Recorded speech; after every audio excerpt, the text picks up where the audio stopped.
leero tugenda kwogera ne nzize kwogera ku nsonga za bawa Chosen Becky. Omukyala aleese ensonga ze njagala amazibabuulire nziwulirize then nsalewo nga minisita. Kizibu ki ekikuleese nyawo? Omusajja takola ki? Talabirira baana. Alina abaana ameka? Babiri. Olina emyaka emeka? Nina emyaka 19. 19? Yakuzaalamu ng'olina emyaka emeka? 16. 16? Kati alina kukwatibwa defilement. Waba yakuzaalamu ng'olina emyaka 16 ng'olina 19 ng'omulinamu abaana babiri. Olina birth certificate yo?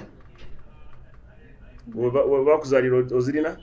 Nina kubuza mami wange. Kati we bamukwate defilement yakudefiringa, wamala okudefiringa ate tayagala kulabirira baana be. So njagala ngenda kuyita oyo omwami oyo bawa Chosen Becky muwadde just kusaawa 12 okuva olwaleero paka enkya ku ssaawa 2. Waba tazze wano mukomewo naye mukomewo wano.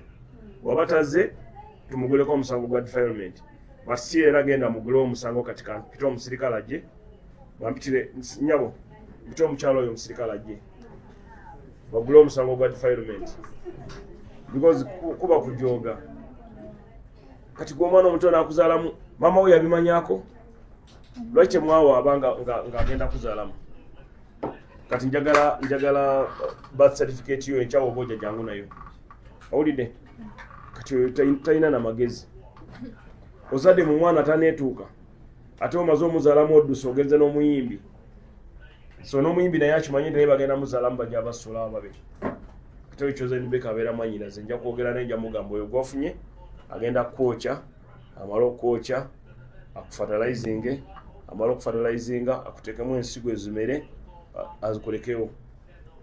Okay? Olina abaana ba myaka emeka? First born alina emyaka 3. Wa myaka 3 wamuzaala ng'olina emyaka 16? Ate second born? Alina omwaka gumu. Owamuwa? Semuto.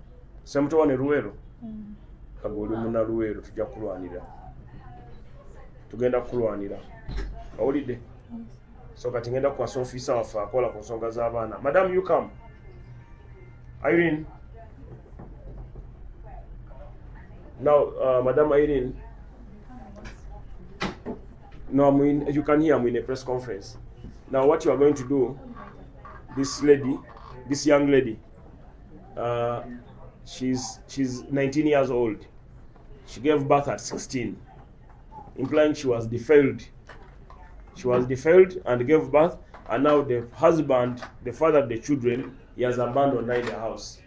So now you open a case of defilement and child neglect on him.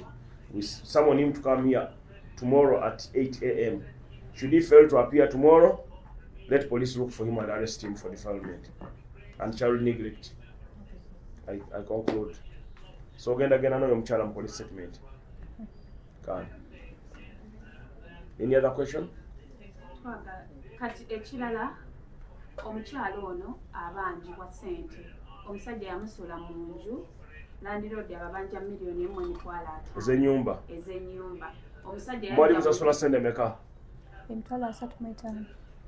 Emitwalo 3? 5. Buli mwezi. So kati abanja emyezi 3. Ebena tugenda bikolako. Leka bamuyite kubanga ekirungi kati omukadde akwatira kanyeebwa ke. Yakulya yakujjula nga tonatuuka.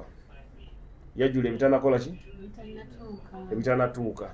Kati oguba musango kubanga lwaki ajjula ebitanatuuka nga tewaliwo emberenge. Lwaki teyali mberenge? Lwaki yatandikira mu mberenge zagenzeemu ate n'aleka emberenge ate n'ajja kuggwa duuma omuto duuma atanakula kasooli atanakula. So we are not going to allow that. Era kino kigenda eri abasajja mwenna abeebaka ku baana bataneetuuka b'emyaka 16, 17, 15 nti omwana wanajja wano n'aleeta omusango tolabirira abaana tugenda sooka tukukwate.